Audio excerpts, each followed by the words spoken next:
You ever just look at a piece of clothing and wonder, how do they do that? How does a totally flat roll of fabric get sculpted to fit an actual human body? Well, in this explainer, we're going to demystify that exact process. We're unlocking the foundational principles of pattern making. And to do that, we're going straight to the source.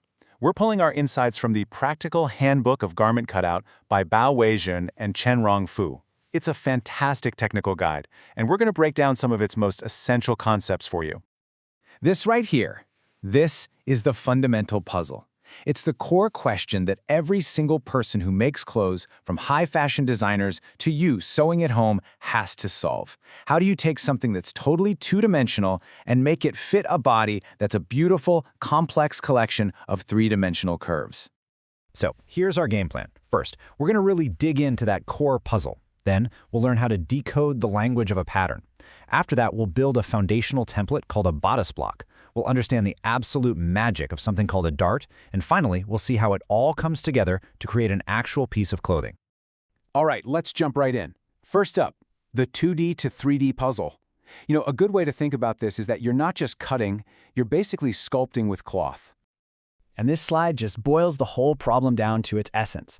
On one side, you've got your material, a flat, two-dimensional plane.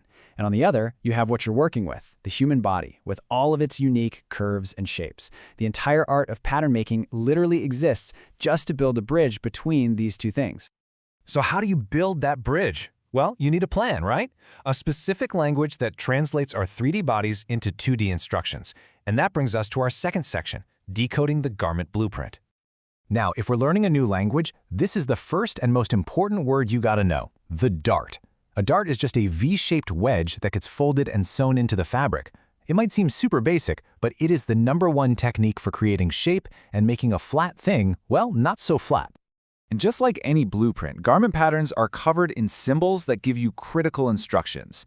This arrow, for example, that's the grain line. It tells you which way to lay the pattern on the fabric. A dash line means you fold there, and this little shape here, that's the dart we just talked about. It's all part of a visual code that tells you what to do.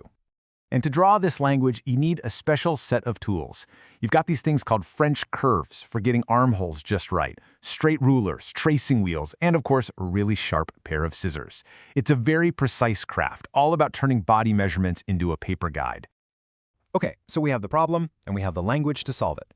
But where does the design actually start? That brings us to section 3 and the foundation of everything, the bodice block. Just think of it as your body's own master template. Making one of these blocks is a really careful process. This isn't about style at all yet. It's all about getting a perfect fit. You start with key measurements to draw a grid. Then you carefully draw the curves for the neck and the armholes, that's called the armscye. After that, you add those super important bust and waist darts for shaping, and then you just clean up all the lines into a final master pattern. And this is a great illustration of that starting point. See how it all begins with just simple rectangles and lines? This is the pattern maker taking raw measurements from the body, like bust size and back length, and turning them into a geometric framework on paper. And after all that careful drafting, you get this, the finished front and back bodice block. Now here's the key thing to remember.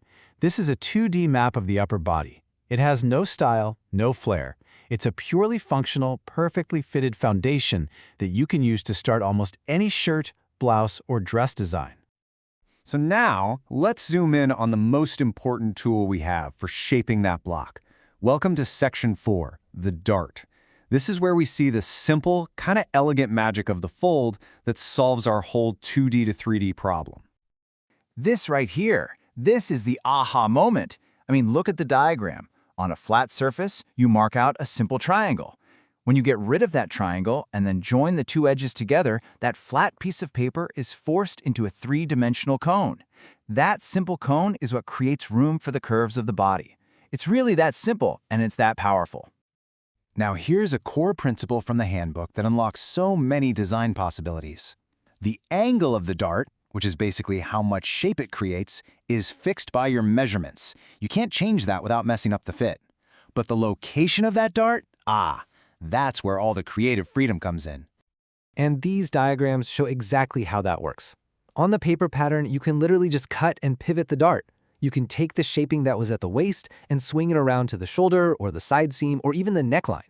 The amount of shaping stays exactly the same, so the fit doesn't change, but the whole look, the style line, is completely different. So we have the block, we have the dart.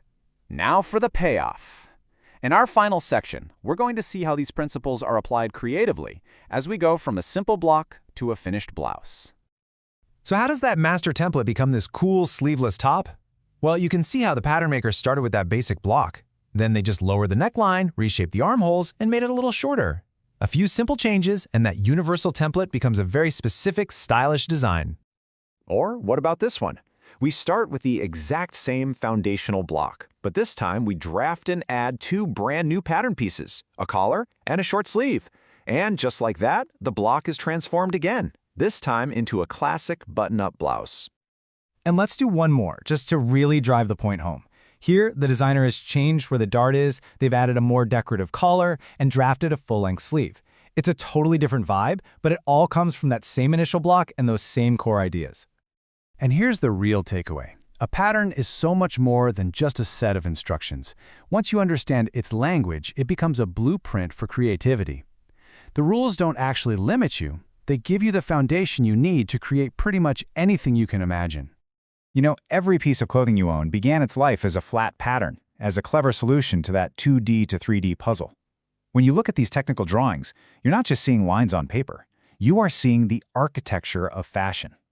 So we'll leave you with one final question. Now that you understand the blueprint, what would you create?